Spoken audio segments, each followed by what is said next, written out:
Hello guys, I'm Futureal. I stream 5 days a week over on twitch.tv/Futureal, and in this video we're taking a look at the Diablo 2 Resurrected PTR updated patch which arrived today. We are in March 1st. The new PTR is about to come out tomorrow.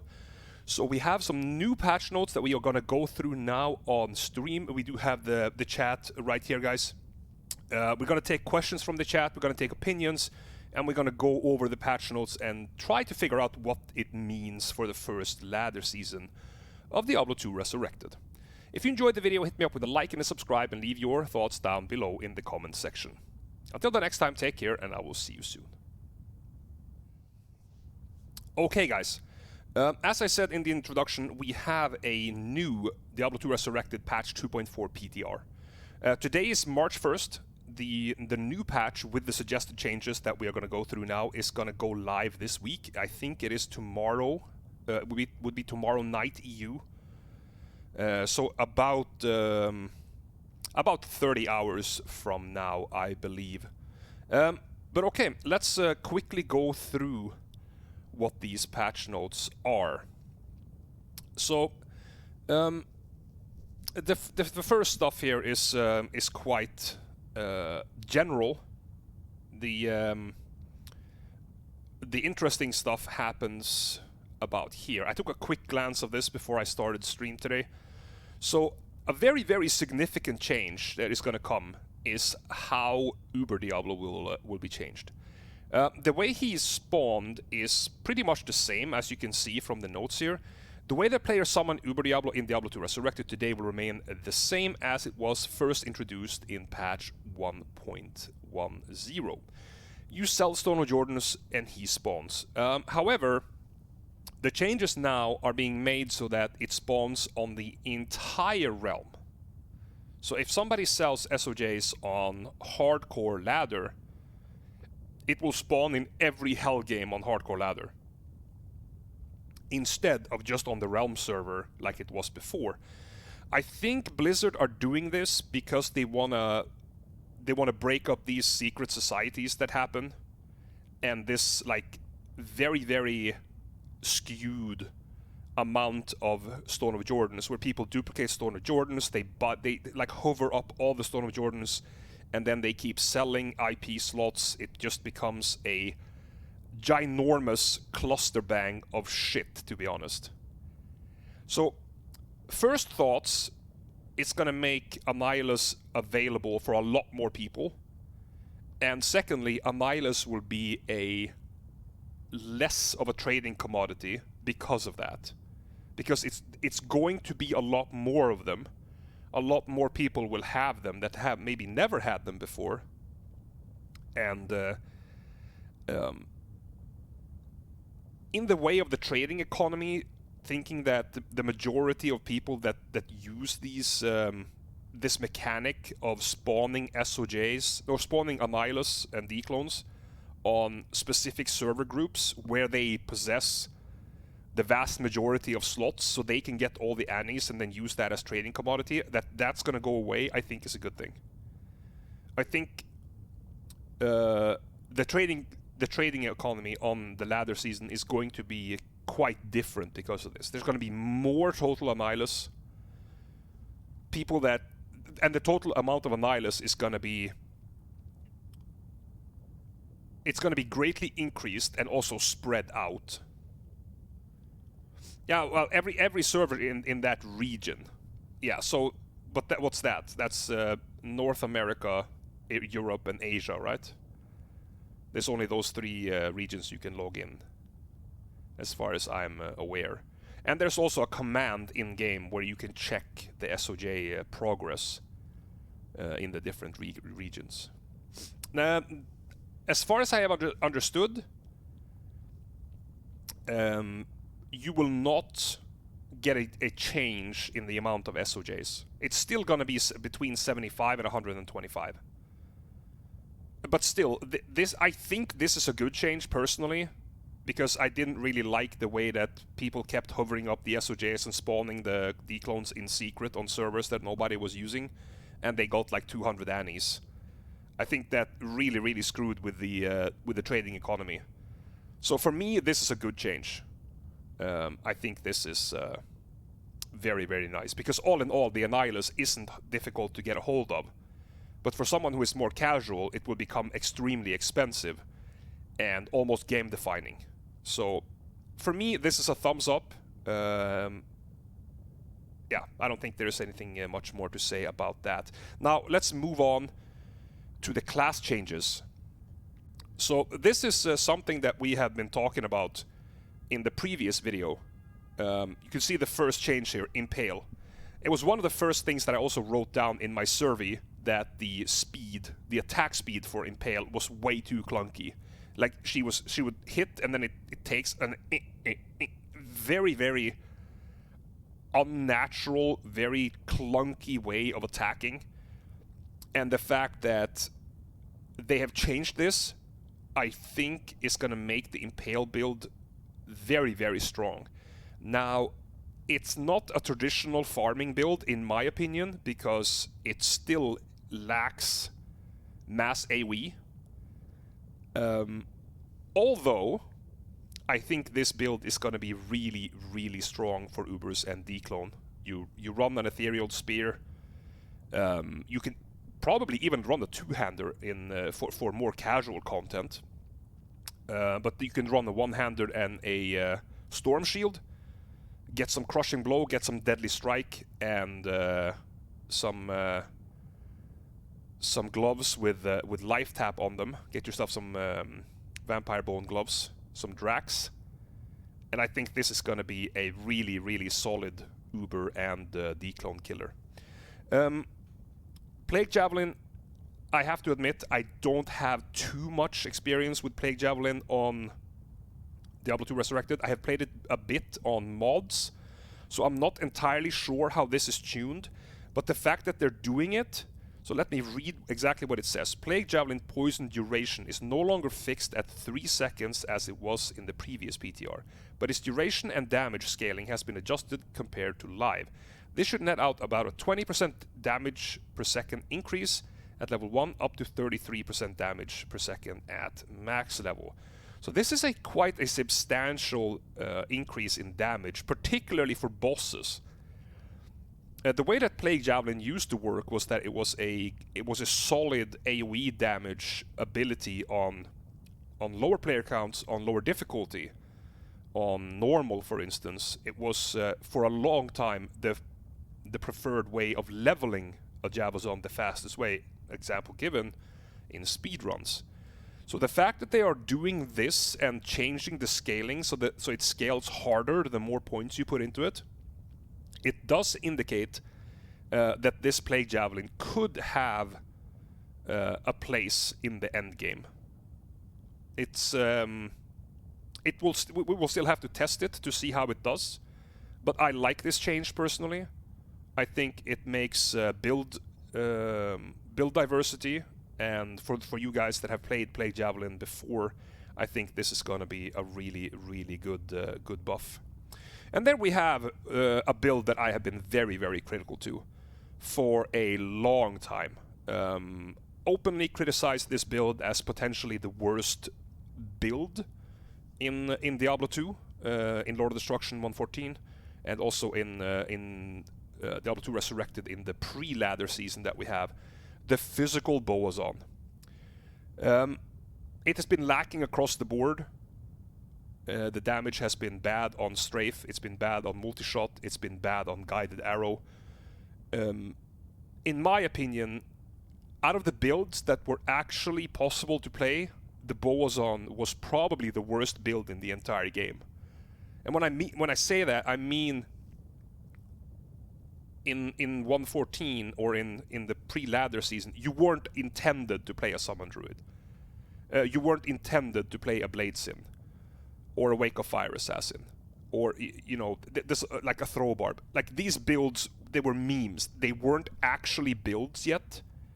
But the Boazon was a build. It was just the worst of all of them.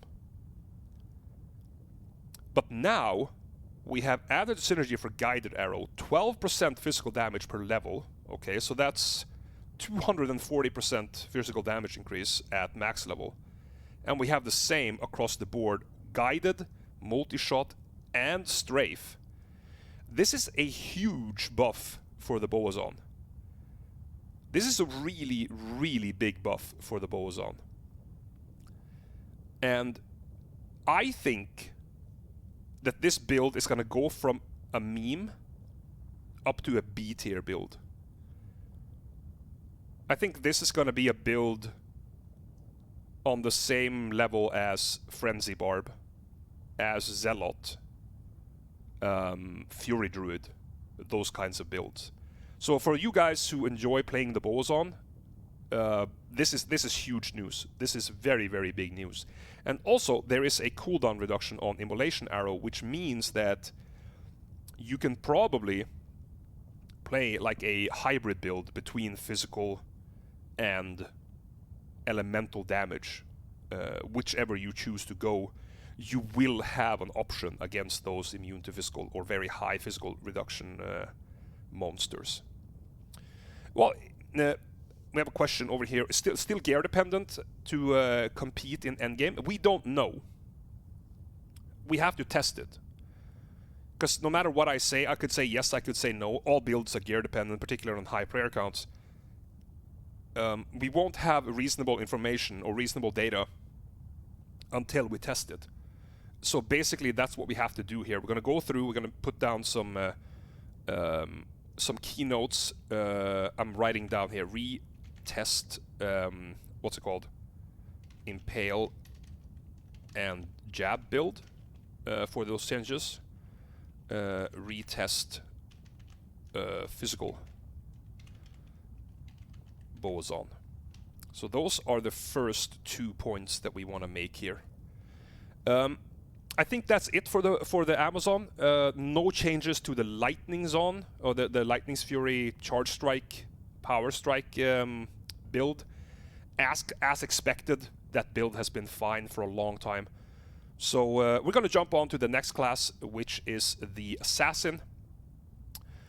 Wake of Inferno added yards calculation to the Wake of Inferno tooltip. This is quite nice if you're working at the edge of what the Wake of Inferno can do.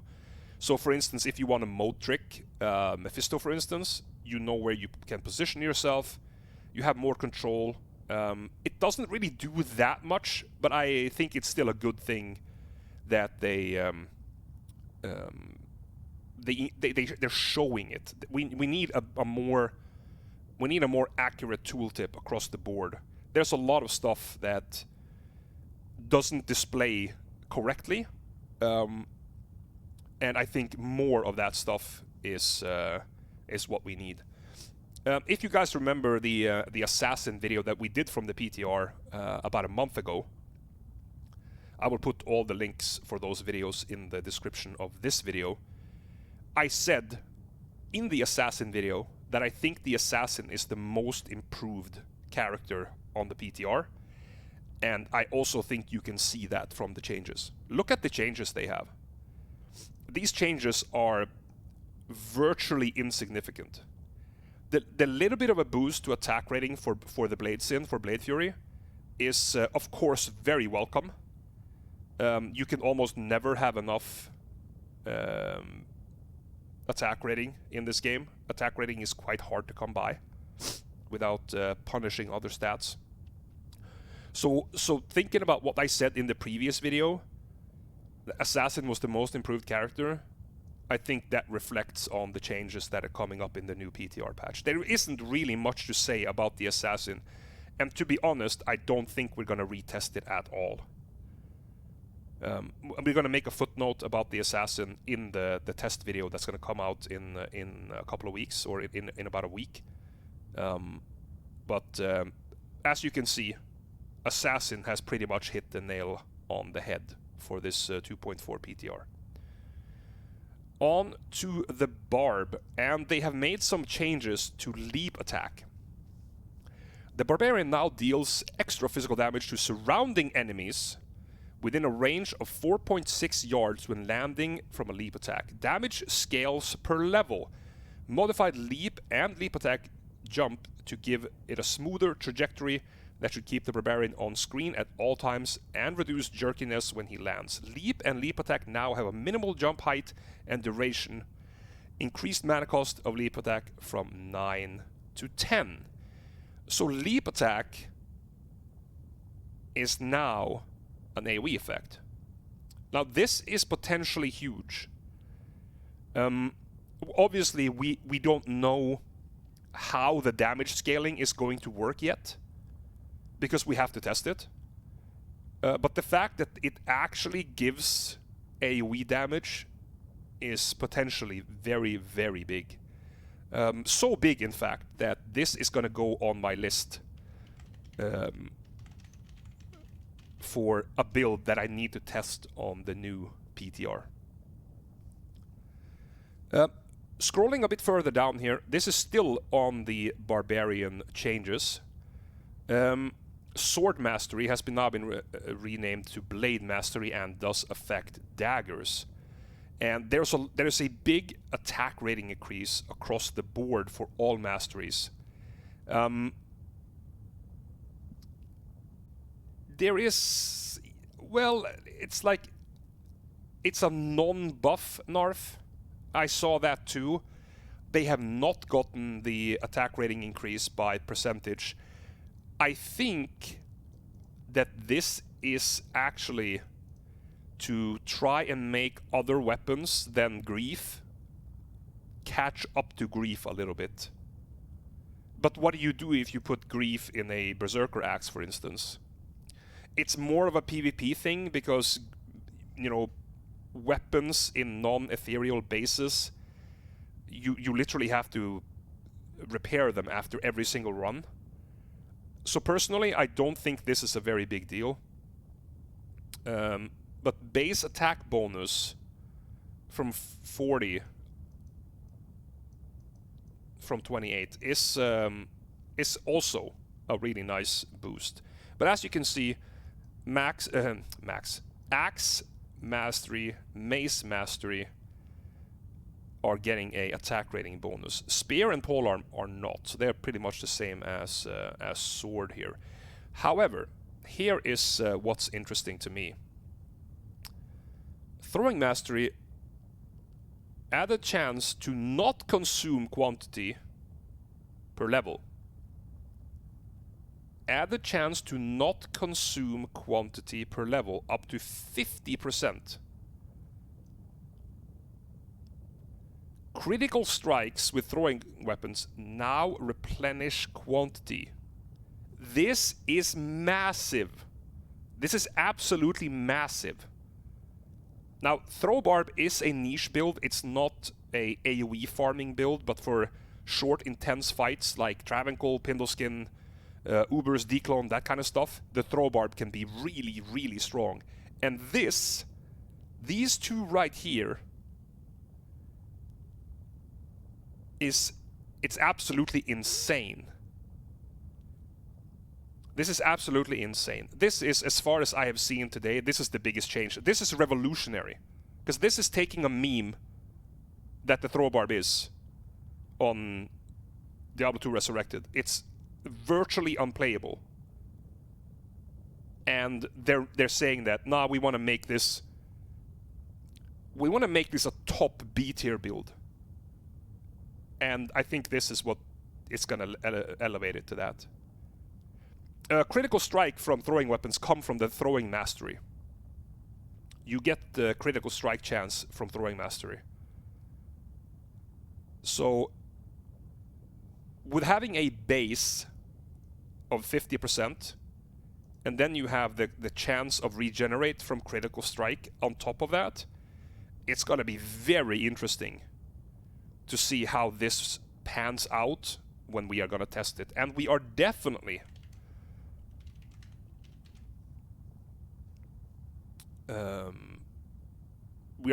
going to test the Throw Barb on the new PTR, because this is, in my mind, this is something that makes this a playable build, which would be really, really cool. Onwards to the Druid, and again we have on the previous PTR we didn't really have too much information about the Druid. We were told that the Druid was unfinished, which is also why the Druid video that I made is kind of janky. It lacked a lot because it wasn't ready yet. So let's quickly go through some changes here. Removed Hurricane skill requirement for Armageddon. So this means that if you want to play Fire and you want to have Armageddon, you don't need to take all the skills on the right side of the skill tree. So all the elemental skills, so you have Twister, Tornado, Hurricane. So that's potentially 3 points saved. You could also swap out the Cyclone armor. I like playing Cyclone armor. It's like an extra safety, but that would then also have to only be 2 points investment, Arctic Blast and Cyclone armor. So you save 3 skill points by doing this, which is more points into synergies for Fire and potentially more points in Oak or Grizzly, depending on which you want to do. Good change. Did not make sense the way it was lined up before, that you had to invest 5 points in the wrong skill tree just to be able to click once in Armageddon. And again, we have a huge change coming up for Summon Druid. Take a look at this, guys. I think I have mentioned in the survey that I wrote Blizzard exactly this. You can have Spirit Wolves, you can have Dire Wolves, and Bears summoned at the same time. Summon Druid can actually be a thing now. So this is Act 2 Might Mercenary with Pride, and it's a beast-wielding Druid. Yeah, it's literally a Zookeeper Druid. Now, is this still going to be bad? We don't know. We are going to test it because I think the Summon Druid is a very cool build. I did play it on Project Diablo 2 in Season 1, if you guys remember that. And it's a very fun build. It wasn't the strongest. It's not the strongest. It's just a very cool build. And it deserves a place in the game, particularly when the Druid has been so unfinished for a very long time. Also, a cool thing about the Summon Druid is that the Wolves also have cold damage, which means that you can take down physical immunes. However, I do think that you have to juggle the idea between having amplified damage or what's it called? Concentration aura. Because you can't have both. Because these are both given by the Mercenary. So you either have to play Reaper's Toll or you have to play Pride. There is not really anything you can do about that, and I guess we have to figure out which option is better. I'm assuming for general farming, you probably want to play Concentration Aura with Pride. And then if you're farming bosses or doing Ubers or something like this, you would want to have Reaper's Toll for that amplified damage. But very good change, and we're definitely going to test the Summon Druid.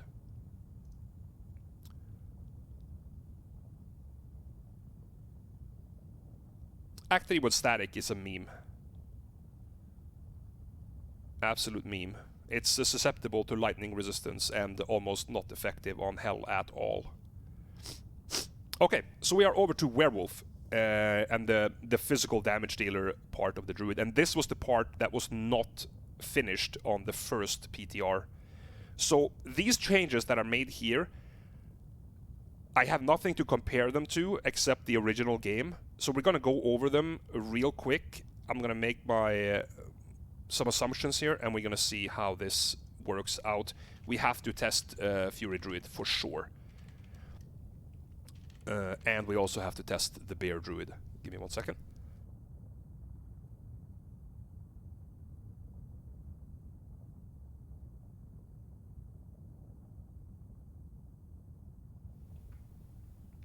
Okay, so Werewolf now only uses the new attack speed calculation that was originally introduced in the PTR.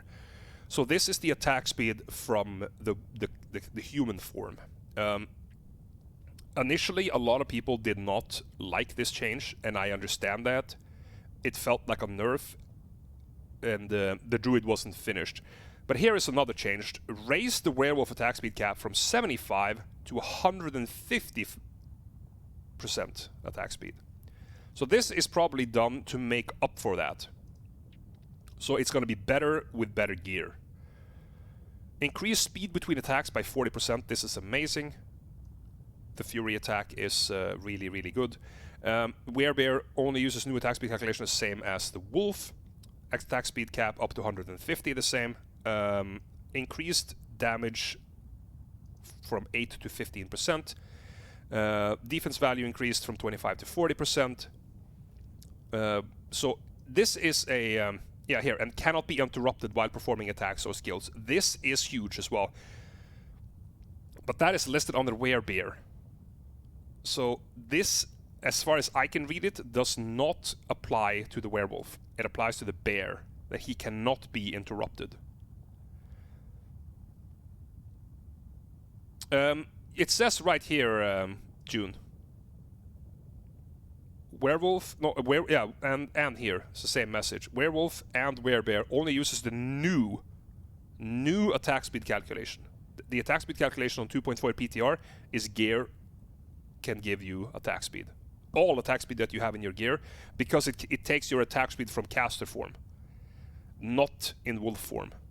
So it takes the attack speed from caster form, and then when you use wolf or bear, it calculates your attack speed in your gear. And that's your attack speed now. Yes, I know that Fury was always supposed to be uninterruptible, but it didn't work. Oh, it might be in the bug fix. That's true. It might be in the bug fix. So we're gonna get to that. But potentially huge changes for the physical druid, and also a reasonable change for the fire druid with removing Hurricane as a synergy for Armageddon, and of course the summon druid, and we're going to test all that stuff in a upcoming video. So let's take a look at the Necromancer. Yeah, this is as expected. The Necromancer is one of the strongest and most versatile characters in the game, and that is reflected on the changes. Changes are insignificant. It's like putting a band-aid on a gunshot wound.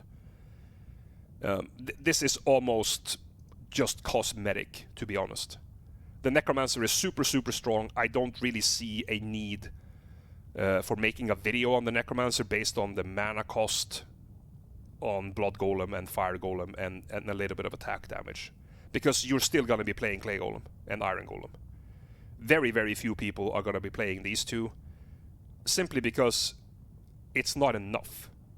You would have to scale the Fire Golem to high heavens for that to be even slightly viable. So this is a band-aid, a change for the sake of having a change, to have something to do. This is not going to change the Necromancer how he plays at all, and I don't feel the need to create another Necromancer video. The Necromancer is super, super strong. There's going to be videos in the comment section or in the description of this video here with all the first videos that I did from the original 2.4 PTR. And then we're going to have an updated version coming out in about a week. On to Paladin. I don't really know what these changes for the Paladin will mean. More flat damage on Thorns. Holy Fire proximity bonus to area damage. It will do 200% damage to enemies in melee range. So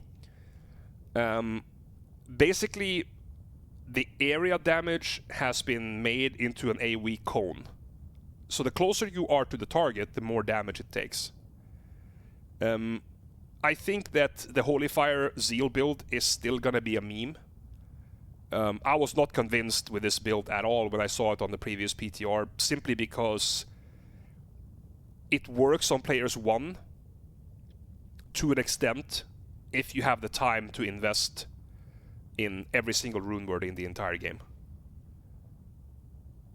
and you still have to run. Because you didn't have the damage to have the option to remove Enigma. So I tried doing the Holy Fire build with a Paladin that could teleport, and the damage was garbage. So you literally have to have all the rune words to make this build work. Then it's OP for players 1, but you're still running. So the build is still slow. If you can do the same thing with a Sorceress in half the time, this build is still garbage.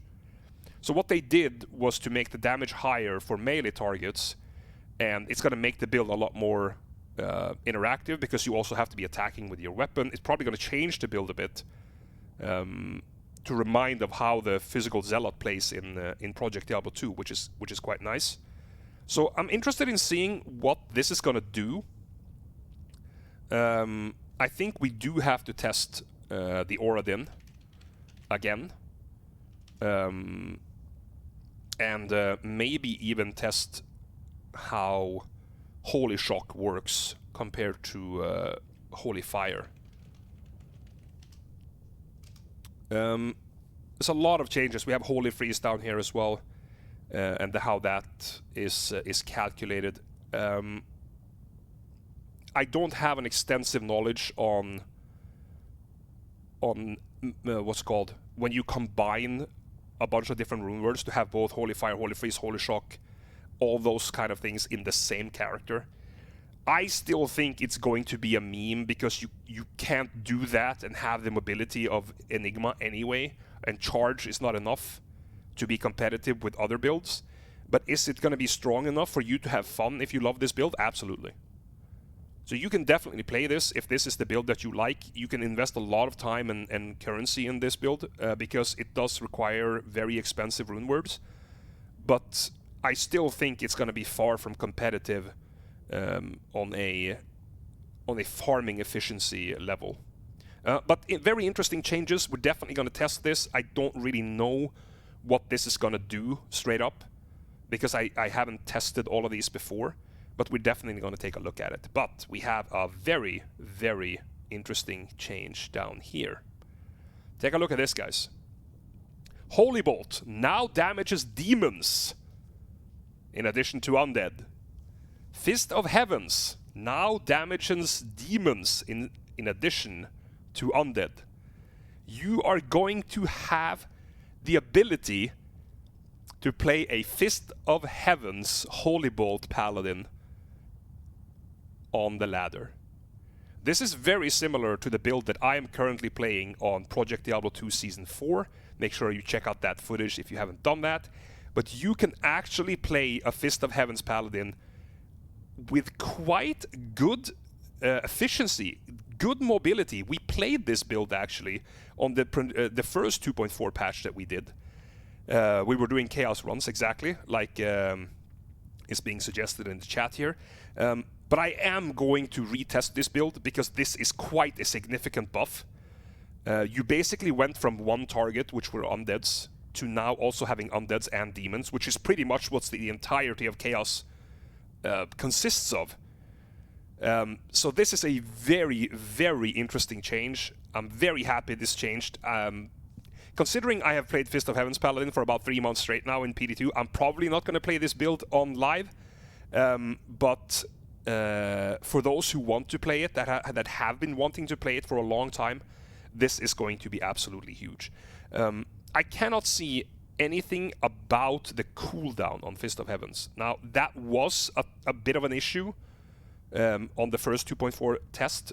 It felt a little clunky, but maybe that's going to feel a bit better now that we damage more minion types, so that the damage you have is a bit more effective. But we will see. It's going to be retested in the next video. And let's jump on to Mrs. Sorceress. We'll take a look at that. This is basically the only thing we complained about on the Sorceress, on the 2.4 beta. It was the mana cost of Nova. It was the only one. And they have changed it. Now, they have changed it from 15 to 13. What is that? 2 out of 13. 2 for 6, 12, 6. That's 1/7. So that, what is that? About is about 12%. No, that would be 8. About 13%. Right? 14%. So this is a 14% reduction in mana cost. Well, we don't know how the scaling will be, right? Is it also going to be a 14% reduction in mana cost at level 50? It could be. I don't really feel like this has been explained properly. But if that's the case, very, very psyched to test this again. And we are definitely going to do that. Test Nova Sorceress. As we also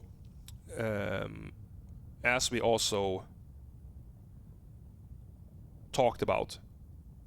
Well, if this is, as Edda is saying here, if this is -2 mana from rank 1, and it's -2 mana from rank 50, at rank 50 that's insignificant. It would literally go from 48 to 46 mana. And that's not good enough. You would need to take that down to, from 50 to, let's say, 42. Or maybe even 40. So, because if this is released, or if this is lowered by only 2 mana points, even at the actual top level, I don't think that's enough. But we're still going to test it. We don't want to be negative Nancy here, so we're still going to test that and see how it performs, and you know, give you guys a showing of how it's going to look with the new PTR. So that was all the characters. That was all the character changes. And we have Impale build we have to check. Physical Boazon, Leap Attack, Throw Barb, Summon Druid, Fury Druid, Bear Druid, Oradin, Shock, Holy Shock, Paladin, Fist of Heavens, and Nova. So that's 4, 9, that's 11 builds that we have to check. And all those are going to be in the same video since there is not enough information on the other classes. For instance, there's nothing to check with Necromancer, there's nothing to check with Assassin. So I'm going to put all these clips in the same video with timestamps like we usually do on this channel. And you can jump between them just by using the description if you want to see the different things. But now let's move on to the Mercenaries. So they are changing a bit of things with the Mercenaries.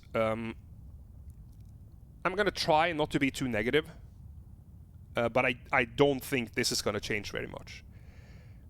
The problem is losing the Might aura from the Act 2 Mercenary. That's the problem, right? Would you ever go for an Act 1 Mercenary on any character?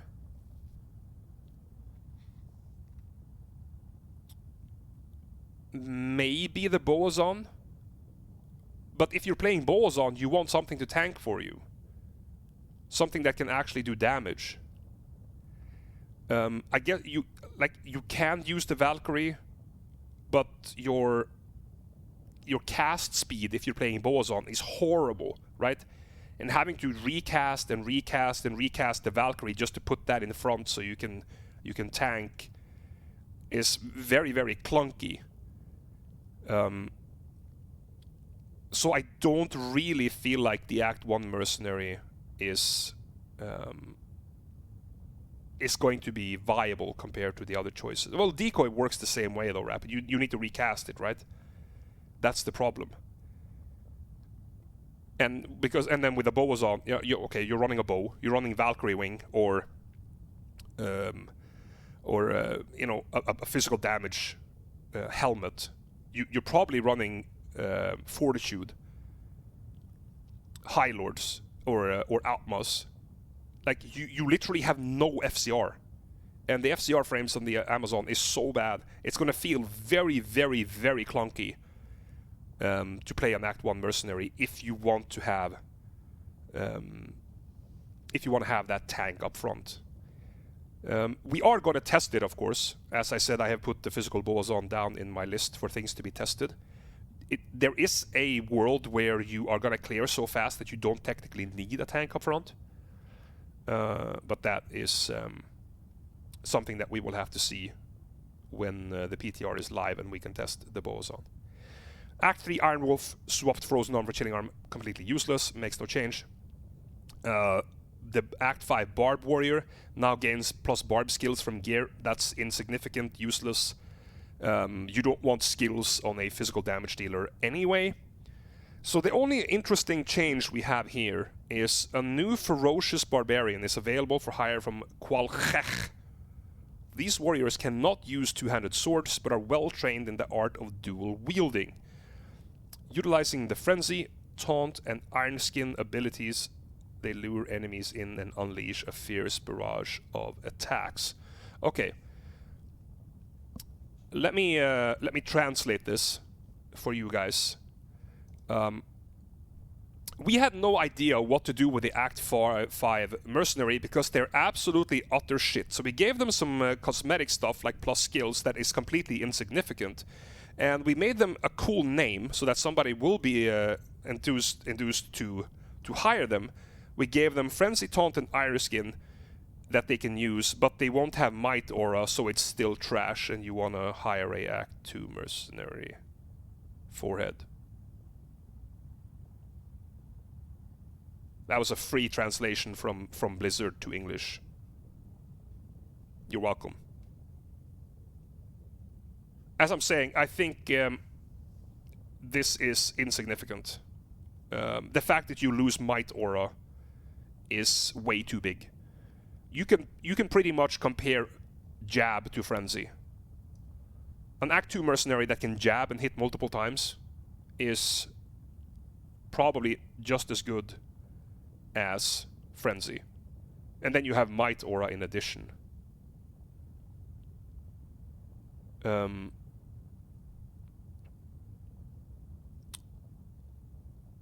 you know, the Act 2 Mercenary weapons, right? You can have amplified damage on them. You can have like you can have so many. Like the Act 2 Mercenary is so versatile because of the amplified damage from Reaper's Toll, because of concentration aura from Pride. Yeah, but if you have 2 times Last Wish, Uncle Boo Boo, you don't have amp damage. If you don't have amp damage, you can swivel on it. You're going to be bad. And who the hell wants to invest in 2 Last Wishes and not have amp damage? Again, we're back to what obviously... Lacerator is an axe. Lawbringer doesn't do any damage. Okay, so you have 1 good weapon and 1 bad weapon. Right? Lawbringer literally does no damage. So, it's a band-aid. It's not... It's something they have just put on just to have something to put on. So, okay, so what are you gonna do? Last Wish, okay. What do you put Last Wish in, right? What do you put Last Wish in? Well, it has to be a one-handed sword. So what one-handed swords do we have? Faceblade. Faceblades can't be ethereal. That's the first problem. Cryptic Sword has 4 sockets max. Okay. Can I have some more examples? This is the problem. Right?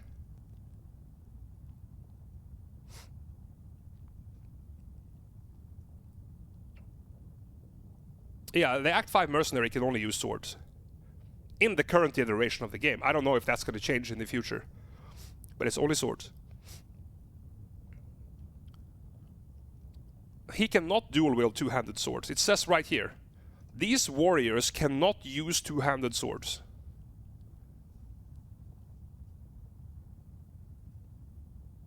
So the only swords you have available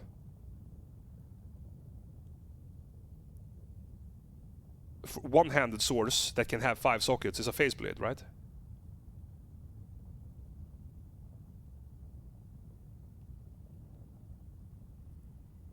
And Faceblades can't be ethereal. So there is a lot of cute ways that you can try and make this work. But I think this is going to be a band-aid. I think this is not... It's not good enough, basically. This would be very cool if they added the feature that I talked about, whereas no mercenary has any aura. But you can hire a mercenary, and then when you finish all the mercenary quests, so Act 2, 3, 4, 5... No, 1, 2, 3, 4, 5. When you finish all the mercenary quests... Well, there isn't one in Act 4, but in Act 1, 2, 3, and 5, there's a mercenary quest line, right? When you finish all these quests, you can train the mercenary that you have in the aura that you want him to have. So basically, you can take any mercenary and give him Holy Freeze. You can take any mercenary, give them Might. That would be cool. Then this would be amazing. This would work. You could put cool things on this if that's the case. But you can't sacrifice both Might and Amplify damage. Because you, as a player, will always do much more damage than Mercenary. So you have to use the Mercenary to buff yourself, not the other way around, right? So you can't lower your own damage to give the target Amplify damage to make the Mercenary do more damage and then you do less damage. It has to be the other way around. So you want the Might Mercenary Act 2 with Reaper's Toll to give you Might and Amp, and then you have the big dick damage in the background. That's how it has to work. You can't lower your own damage to buff the mercenary. That's counterintuitive. It makes the game less interactive and less engaging, right? But Dimensional Blades, they're not suited for that. But here's the problem again. Like, if let's say that they could use a Colossus Blade. Let's say that they could use two-handers, right? Well, now you have double damage. Now level 34 Might Aura starts to become pretty insane. You know, but still requires 2 Last Wish and a Fortitude, probably with a G-Phase. But then it starts becoming massive, particularly if you're farming areas that doesn't have high physical resistance. But the thing is, I'm always coming back to the whole Reaper's Toll with Might Aura, Act 2 Mercenary. I don't understand how this is ever going to be better. I'm interested in seeing how it develops, but to me, thus far, this seems like a band-aid that they have just made something happen. Maybe it's intended for lower levels where you need a stronger mercenary.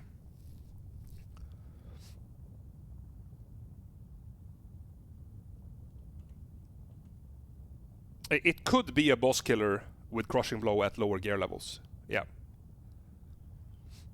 Yeah, and that's also a very good comment right there. It's not always about being better, it's about giving another option. And I think this is where this lands. So for the end game, I don't think this is going to change anything. But I think for the mid game and the early game, this gives you an option maybe to take down your first declone, take down Ubers, something like that when you have really, really bad gear. Because in the end game, I think the Act 2 Mercenary with Might is going to be vastly superior. But okay, that's enough about the Mercenaries. Let's move on to Runewords. Plague can now be used in claws. Fuck yeah. That is a good change. So you can have +3 to Wake of Fire. You can have +3 to Lightning Sentry in a claw. And you can now make Plague in that. Very, very cool change. I haven't really understood why they have opened up for daggers. Because I don't see the benefit of a dagger. There might be something that I'm missing. Yeah, there's one. Yeah, but I get that, Narf. The Fanged Knife, right? I understand that, but why? Why a Fanged Knife instead of a Crystal Sword? What's the benefit? You're not hitting with this weapon anyway. Like, you're not hitting with a Plague, right? It's like, could this potentially be used for a Bladezin?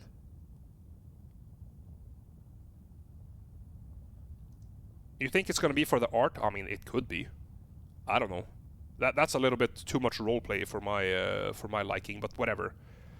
I'm not sure. The whole like, of course, I'm glad that they include other weapon types, but I don't really see the benefit of going dagger.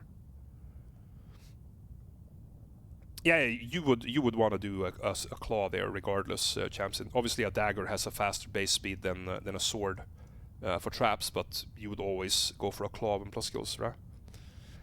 But this is pretty cool. Infinity, Obedience, and Pride can now be put in spears and Amazon spears. Take a look at that madness right there. You could actually make a Infinity Charge Strike Jab Assassin. No, not Assassin, Amazon.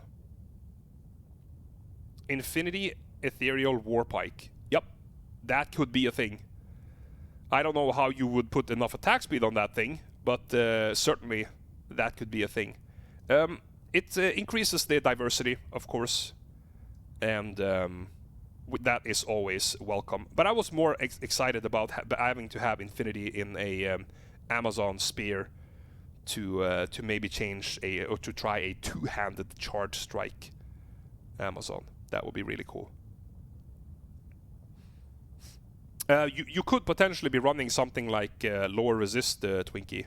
There's a bow that you can run for lower resist, but that's something that you need to. We kind of like just need to release this into the ether that is the ladder, and see what the mad scientists come up with. Because there's so many possibilities in what could potentially be good here. I just welcome the fact that they are giving us some changes. Not necessarily saying it's going to be super viable or you know, get that much better, but it makes diversity, and then it also enables or activates the mad scientists out there to try different things. All right. Levels and monster updates. Increased unique monster density in new level 85 areas. That is pretty interesting. So Arachnid's Lair, Stony Tombs, many other of these new level 85 areas, they will have increased density. And for many builds, primarily like fire-based builds, maybe even for the Fist of Heaven's Paladin, for Arachnid's Lair, Stony Tombs, these areas, Arachnid's Lair is right next to a waypoint. I think this might be a really, really good change. It's going to be interesting to see how this plays out. We're going to have to do some speed runs and to see, or not speed runs in that sense, but we have to do some farming and see what run times we can get up to. Okay, so we have general and miscellaneous updates. Added player messaging when players try to launch game and la la la. That's not very interesting. Improved the reliability of pets, summons, and mercenaries teleporting to the player instead of being despawned. Okay, so that's a pretty good change. I mean, let me rephrase that. That's a really good change, because we needed that. Barbarian. Updated Barb Leap and Leap Attack animation behavior to give it a smoother trajectory. We talked about this before. Newly created characters now show at the top of the character selection list. Okay. Mercenary UIs will now display if the mercenary cannot use a skill because they are too low level. Alright. Messaging for online player attempts to create a private channel with a name longer than the character limit. Okay. Added offline command. So, okay, that's also insignificant things. Players can now buy pre-filled tomes and keys when using a controller. Okay. Optimize particle effects and some console platforms, added VFX quality option for PC, optimize inventory, quick move action to reduce delay.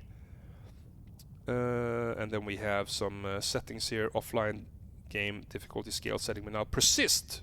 Woo! Wow! Take a look at that. That is huge. Holy hell, we've been asking about that for half a year. If you set your player count, it's gonna persist between game sessions. How about that?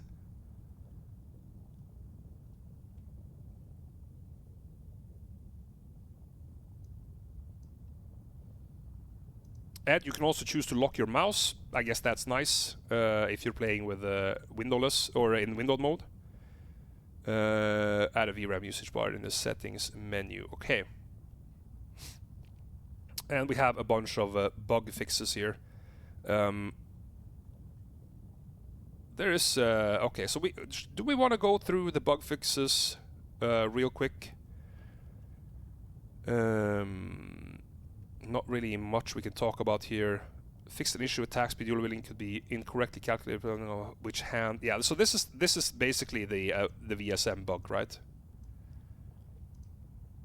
Fixed Grimward, fixed hunger, solar creeper will consume corpse, restore mana. Rabies consumes mana when it misses. Yeah, there's like a lot of these tiny bug fixes. I don't really have any need to go through this. We can check real quick on if there's any Druid changes. Nothing mentioned about the original wolf form. So that's the changes for the 2.4 second version of the PTR. We are going to test all these builds in a few days when this becomes available, and you will be able to check out these videos on my channel when they go live. So make sure that you connect to my Discord channel to see when I post videos, and subscribe to my YouTube channel, links underneath. Thank you so much for watching, and I will see you on the next one.